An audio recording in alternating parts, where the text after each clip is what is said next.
Hello friends, अस्सलाम वालेकुम। Welcome to my new vlog. हम दो हमारी लाइफ। तो हाजिर हूँ मैं एक नए व्लॉग के साथ। तो जी आ गई थी लो मैं सुबह सुबह फिर से किचन में अपने लिए ब्रेकफास्ट बनाने।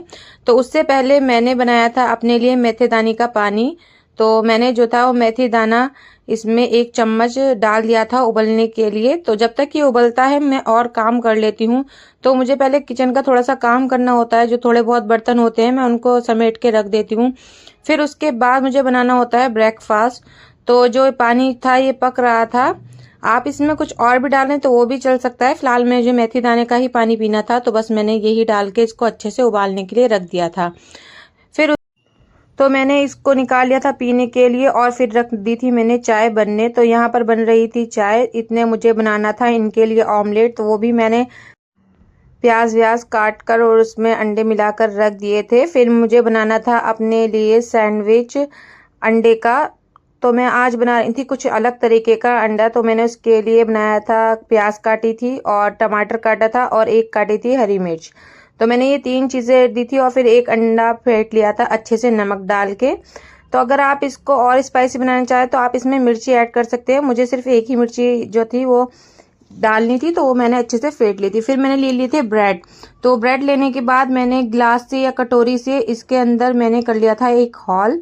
तो आप या तो इसको स्क्वायर शेप भी दे सकते हैं, मैंने फिलहाल इसको एक सर्कल का शेप दिया था। तो इसको मैंने अच्छे से कट कर लिया था और जो इसके बीच के पीस थे उनको भी एक अलग साइड से रख लिया था। फिर मैंने एक तवे को गर्म करके उस पर थोड़ा सा ऑयल लगाया और जो ब्रेड कट किया था उसमें डाला थोड़ा सा ऑमलेट बीच वाले हिस्से पर। और फिर जो इसके अंदर का ब्रेड निकला था उसको इस पर ही रखकर प्रेस कर दिया था हल्के हाथ से। और मैंने इसको मीडियम आंच पर जो था वो सिकने दिया। तो आप देख लीजिए हल्के हल्के जो था वो सिक रहा था। अगर आप इसको फास्ट पर सेकेंगे ना तो ये जल जाएगा, तो आप इसको स्लो पर ही सेकिए। तो ये आप देख ही सकते हैं बहुत अच्छा बना था। तो मैंने सारे जो ब्रेड थे वो ऐसे ही सेक लिए थे। और आज के नाश्ते में मैंने फिलहाल यही खाया था। और आपने क्या लिया नाश्ते में, प्लीज मुझे कमेंट करके जरूर बताइए। फिर आ गया था हमारा एक और पार्सल। तो आज मैंने पार्सल में मंगाया था जो छोटे छोटे गमले आते हैं ना, पॉट जो आते हैं छोटे छोटे आर्टिफिशियल, तो मैंने वो मंगाए थे। तो ये बहुत ही क्यूट से और बहुत प्यारे से निकले थे। तो सब ज्यादातर बोल रहे थे कि छोटे हैं छोटे हैं, पर अगर आप किचन में रखने के लिए मंगा रहे हैं तो उसके लिए ये बेस्ट है। तो आप इसको मंगा सकते हैं। फिर हमारा जो प्रोजेक्टर आया था ना तो उसमें थोड़ी सी खराबी हो गई थी, तो हमने ये रिटर्न जो था वो भिजवा दिया था। तो भाई लेने आ गए थे। और इतने मैंने लगाई थी मशीन कपड़े धोने के लिए। जब मैंने मशीन लगाई थी ना तो मौसम बहुत ही अच्छा था, धूप निकल रही थी। और थोड़ी ही देर बाद आप देखिए कितनी काली घटा आ गई थी। तो मशीन तो मैंने लगा ही ली थी। फिर मैंने जो थे कपड़े धोने के लिए डाल भी दिए। मैंने क्या देखा जाएगा जब बारिश होएगी तो, पर थोड़ी ही देर बाद जो थी वो बारिश होनी स्टार्ट हो गई थी। फिर यहाँ पर दारिम के रखे थे खिलौने और दारिम इनसे खेल रहा था, वो चला गया फिर खेल के। और यहाँ पर देखिए इतनी ही देर बाद जो थी वो बारिश पड़नी स्टार्ट हो गई थी और मशीन जो थी वो मेरी चल रही थी कंटिन्यू। तो कपड़े उसमें धुल रहे थे। फिर मैंने दूसरी साइड जो थे कपड़े सुखाने के लिए डाल दिए थे।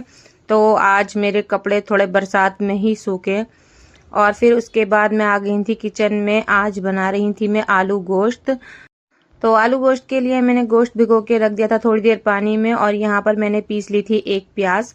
और एक प्याज मैंने कट की थी मीडियम साइज की, और 2 बड़े टमाटर जो थे वो मैंने भी कट करके रख लिए थे। तो अगर आप आलू गोश्त बना रहे हैं तो आप इस रेसिपी से बनाइए, ये बहुत ही अच्छी और बहुत टेस्टी बनती है। यहाँ पर मैंने थोड़ा सा मसाला ले लिया था, इसमें धनिया हल्दी मिर्च और नमक था। फिर मैंने एक कुकर में लिया था 2 चम्मच ऑयल। तो आप इसमें रिफाइंड ऑयल भी डाल सकते हैं, और मैंने डाला था सरसों ऑयल, क्योंकि हम ज़्यादातर खाना सरसों ऑयल में बनाते हैं। तो यहाँ पर मैंने जो था ऑयल डाल दिया था और इसको अच्छे से हीट होने दिया था। तो ये जब अच्छे से हीट हो गया था तो फिर मैंने इसमें डाली थी 2 छोटी इलायची और एक दालचीनी का टुकड़ा। फिर इसको भी अच्छे से गर्म होने दिया और फिर इसमें ऐड किया हमने एक बड़ी मीडियम साइज की प्याज। तो इसको हम अच्छे से भून लेंगे और प्याज का कलर हमें गोल्डन करना है। तो जब ये गोल्डन कलर का हो जाएगा तो जो गोश्त हमने भिगोया था वो इसमें ऐड करेंगे और 3 चम्मच लहसुन अदरक का पेस्ट भी इसमें डालेंगे। तो दोनों चीज़ों को हम अच्छे से भून लेंगे। तो जब आप इसमें लहसुन अदरक का पेस्ट डालते हैं तो उससे जो गोश्त चिपकता नहीं है कुकर पे और अच्छे से भुन जाता है। तो जब ये अच्छे से भुन गया था तो फिर मैंने इसके अंदर ऐड की थी एक प्याज, मीडियम साइज़ की प्याज, वो पीस ली थी हमने, वो इसमें ऐड करेंगे। और जो हमने मसाले निकाले थे, धनिया, मिर्ची, हल्दी, वो नमक इसमें ऐड कर देंगे। तो फिर इसको भी हम अच्छे से भूनेंगे।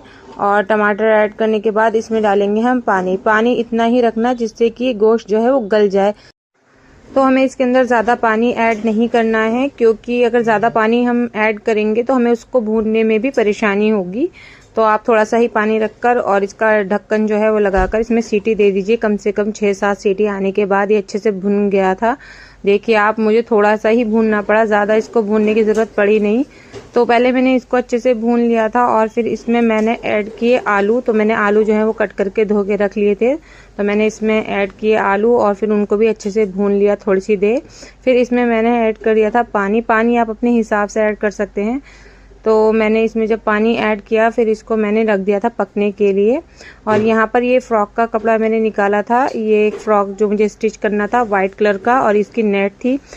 तो ये फ्रॉक की बैक साइड थी, मुझे बनानी थी इसकी फ्रंट साइड। तो फ्रंट साइड में मैंने शोल्डर पे थोड़ी सी इसकी नेट है अटैच की है, और ये जो मुड्ढे थे इनको मैं कपड़ा लगाकर फोल्ड कर लूँगी। फिर इसका जो नीचे का घूम बनाना था उसके लिए मैंने नेट जो थी वो ले ली थी। ये वाइट कलर की नेट है और इस पर ये एक लेस है, इसके मैंने फ्लावर जो है वो कट कर लिए थे अलग अलग। तो इसका मैं डिज़ाइन करूँगी इस फ्रॉक पर। और ये है इसकी नेट। तो ये दोनों मैंने जोड़ लिए थे शोल्डर। आप देखिए कैसे लग रहे हैं। तो ये जब तैयार होगा तो मैं आपको इसका पूरा लुक दिखाऊंगी। फिर इसके बाद मैंने चुन भर ली थी नेट में। तो ये मैंने धागे वाली चुन भरी थी। आप चाहें तो प्लेट वाली चुन भी भर सकते हैं, पर ज़्यादातर बच्चों के फ्रॉक में धागे वाली चुन अच्छी लगती है। और ये जो आप देख रहे हैं लेस, ये मुझे लगानी थी नीचे और ये फ्लावर लगाने थे पेटी पर। तो पहले मैंने इन सबको कर लिया था सुई से अटैच, क्योंकि मुझे चलानी थी इस पर मशीन। बच्चों के साथ है ना, मशीन का वर्क ज़्यादा टिक जाता है, क्योंकि बच्चे हैं ना सिलाई ज़्यादा उधेड़ देते हैं। तो इसीलिए इसको पक्का करने के लिए इस पर मशीन से आप सिलाई ज़रूर लगाइए। तो फिर मैंने सारे जो फ्लावर थे उन पर सब पर मशीन जो थी वो कर दी थी। फिर उसके बाद मैंने इसमें लगाए थे मोती। इन फ्लावर को और अच्छा दिखाने के लिए इसमें अटैच किए थे मोती। तो ये फाइनल लुक था इस फ्रॉक का। प्लीज़ मेरी वीडियो अच्छी लगी हो तो लाइक, शेयर, कमेंट करना बिल्कुल मत भूलिएगा। मेरे चैनल को सब्सक्राइब कीजिएगा और मुझे कमेंट करके ज़रूर बताइए कि आपको ये फ्रॉक कैसा लग रहा है। फिर उसके बाद मुझे करनी थी जो मैंने पैंट कटिंग की थी उनकी स्टिचिंग। तो बस मैंने जल्दी जल्दी सारी पैंटों को भी स्टिच कर लिया था। और अभी इन पर मुझे करनी थी आयरन और इंटरलॉक, क्योंकि मुझे हर कपड़े पर इंटरलॉक करके देना पड़ता है कस्टमर को। और आप भी अगर अपने कपड़े सिलवा रहे हैं या सिलते हैं तो प्लीज़ उन पर इंटरलॉक ज़रूर कीजिएगा, क्योंकि इंटरलॉक से कपड़े की जो मजबूती होती है ना वो बनी रहती है। तो अभी जब इस पर प्रेस हो जाएगी तो मैं इसका फाइनल लुक आपको ज़रूर दिखाऊंगी इंशाल्लाह। और इंशाल्लाह और भी वीडियो में आपको मैं इसकी स्टिचिंग भी दिखाऊंगी। क्योंकि फिर मैंने जो था वो रूम का लुक जो था वो थोड़ा सा चेंज किया था। तो यहाँ पर पहले ही थी एक छोटी सी कबर्ड, अगर आपने ध्यान से देखा होगा। तो मैंने यहाँ पर ये रख दिया था सोफ़ा कम बेड। तो इसका कवर भी मैंने ही स्टिच किया है, पहला वाला भी मैंने स्टिच किया था। और ये लगा दी कबर्ड मैंने यहाँ पर एलईडी के नीचे। तो आप प्लीज़ मुझे कमेंट करके बताइए कि ये कैसा लग रहा है, क्या मैंने ये ठीक किया है या नहीं, क्योंकि मुझे थोड़ा सा चेंज करना था लुक। तो ये मैंने कबर्ड के बराबर में रख दिया है सोफ़ा कम बेड। और आप जो ये क्लॉक देख रहे हैं ऊपर, ये भी मैंने बनाई थी ऐना के प्रोजेक्ट के लिए, क्योंकि ऐना के स्कूल में प्रोजेक्ट था क्लॉक का। तो ये क्लॉक मैंने बनाई थी जो कि बहुत ही प्यारी लग रही थी। तो मैंने थोड़ी दिन के लिए ऐसे वॉल पर लगा लिया था अपनी। और आज का व्लॉग बस यहीं पर एंड कर रही हूँ। Thank you guys for watching.